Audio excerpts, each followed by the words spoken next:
Welcome back sa PH Grind Recap. Ngayon ay ibabahagi ko sa inyo ang American action crime film noong 2019 na pinamagatang The Gentleman. Back and forth. Come on, what do you got for me? What do you got for me? And I'm making. When the lion's hungry, he eats. Drop the fucking money and run, boy. Right. Spoilers ahead, watch out and take care.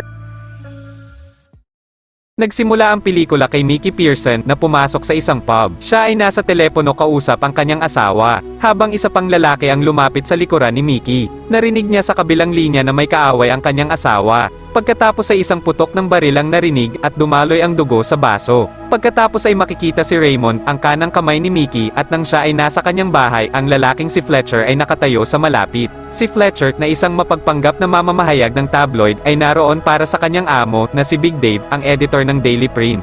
Nais ni Dave na magsulat tungkol kay Mickey matapos ang kamakailang engkwentro nang tumanggi si Mickey na makipagkamay dahil nagprint si Dave ng isang kwento tungkol sa kaibigan ni Mickey na nagkaroon ng relasyon sa kanyang lalaking butler. Nag-alok si Dave kay Fletcher ng £150,000 para sa pagkasira ni Mickey, pero sinubukan ni Fletcher na bayaran si Raymond ng £20 million para sa mga impormasyon. Kalaunan ay nagkwento si Fletcher tungkol kay Mickey Pearson, ang kriminal na pinakakilalang nagbebenta ng marijuana. Nakatanggap si Mickey ng Rhodes Scholarship sa Oxford University noong bata pa siya, pero hindi niya ipinagpatuloy ang kanyang pag-aaral at huminto sa kolehiyo. Si Mickey, na ipinanganak sa kahirapan, ay nagnanais na makamit ang tagumpay, mangolekta ng kapalaran at maging isang taong may otoridad. Kaya nagpasya si Mickey na magbenta ng marijuana sa mga mayayamang estudyante sa kolehiyo at mga kriminal. Hindi nagatubili si Mickey na gumamit ng karahasan para sa sinumang magtangkang manggulo sa kanya o sa kanyang negosyo. Layunin ni Pearson na ibenta ang kanyang negosyo sa marijuana sa pinakamataas na bidder, matapos ng mga taon ng paglikha ng isang mayamang imperyo ng marijuana at maging pinakamakapangyarihan at mahalagang kriminal sa mundo, para makapagretiro siya ng payapa kasama ang kanyang asawang si Rosalind. Nang marinig niya ang tungkol sa isang milyonaryong si Matthew Berger na may interes sa pagbili ng negosyo ni Mickey sa halagang £400 million, dinala siya ni Mickey sa isa sa kanyang mga laboratorio kung saan sila nagtatanim ng marijuana sa silong ng isang mayamang landlord na nangangailangan ng pera para mapanatili ang kanilang napakagandang ari-arian.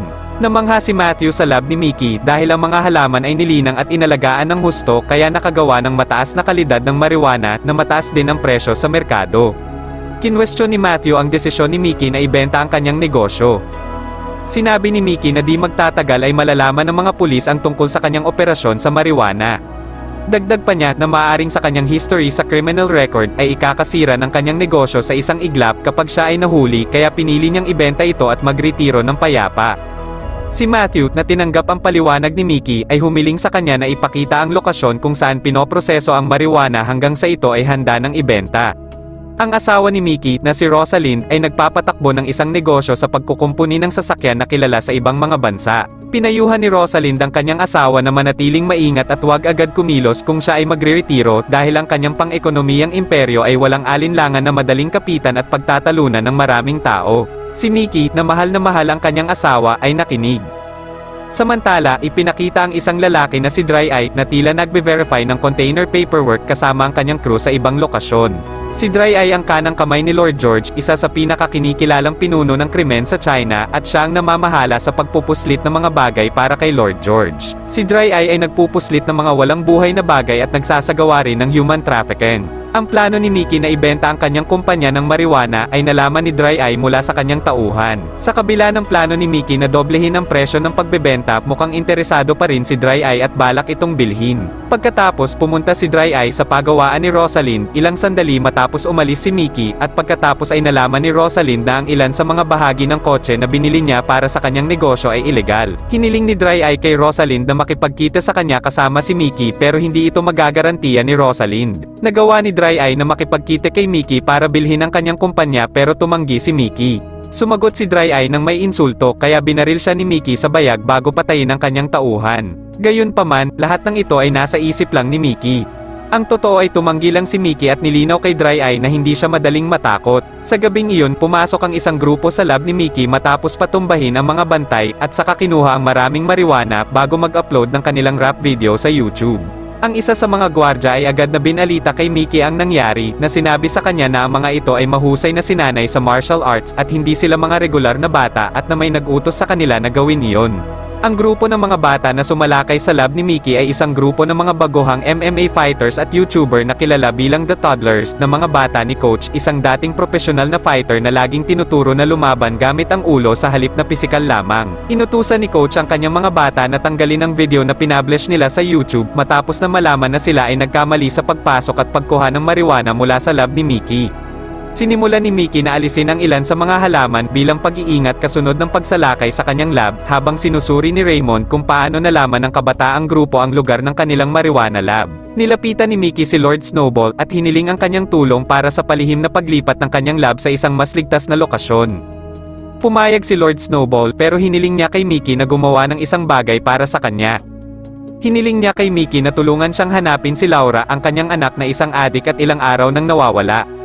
Natunto ni Raymond si Laura sa isang bahay kasama ang ilang mga kaibigan nito. Ang mga kaibigan ni Laura ay pumalag sa mga kasama ni Raymond na humantong sa pagkamatay ng lalaki na si Aslan dahil itinulak. Isang grupo pa ng kabataan sa labas ang nag-record sa pagkamatay ni Aslan. Hinabol sila ni Raymond dahil maaari itong magamit bilang ebidensya laban kay Mickey. Kaya hinabol sila ni Raymond kasama ang kanyang mga tauhan para bawiin ang cellphone. Noong una ay balak na bilhin ni Raymond ang cellphone pero tumanggi sila. I'm not trying to steal it. I'm trying to buy it. A full bag. Then I'll be gone. How about you give us that bag and be gone anyway? Stop fucking around, cunt! Drop the fucking money and run, boy. Right. Put the phone on the ground.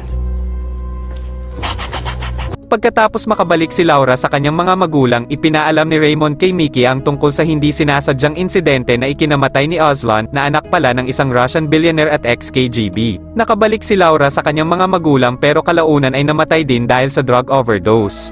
Matapos malaman ni Coach ang ginawang pagnanakaw ng kanyang mga bata, bumisita siya kay Raymond para humingi ng tawad sa nangyari at nag-alok na makipagtulungan sa kanila. Inutusan ni Raymond si Coach na alamin kung sino ang nagpaalam sa grupo tungkol sa lokasyon ng lab at arestuhin ito. Pumayag si Coach at agad na nahanap si Pok, isa sa mga tauhan ni Dry Eye. Sinubukang tumakas ni Pok nang tangkang tatanungin na siya ni Raymond pero namatay din ito dahil nasagasaan ng tren. Sinabi ni Raymond kay Mickey na inaasahan na babawasan ni Lord George ang presyo ng kanyang negosyo. Kaya binalaan ni Mickey si Lord George na papasukin ang kanyang lab at sisirain ang isa sa kanyang mga laboratorio ng heroin. Pinarusahan ni Lord George si Dry Eye dahil sa pang-iinsulto kay Mickey sa pagbili ng kanyang kumpanya na hindi maganda dahil magkatulad sila ng negosyo ni Mickey. Inutusan niya ang kanyang tauhan na patayin si Dry Eye pero sa halip ay si Lord George ang binaril nito. Si Dry Eye ang pumalit pagkatapos ng pagkamatay ni Lord George.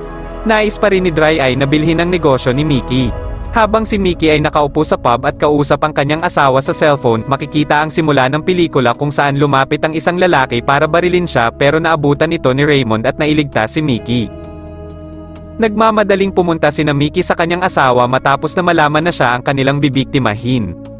Dumating si Dry Eye sa lugar ni Rosalind para kidnapin ito.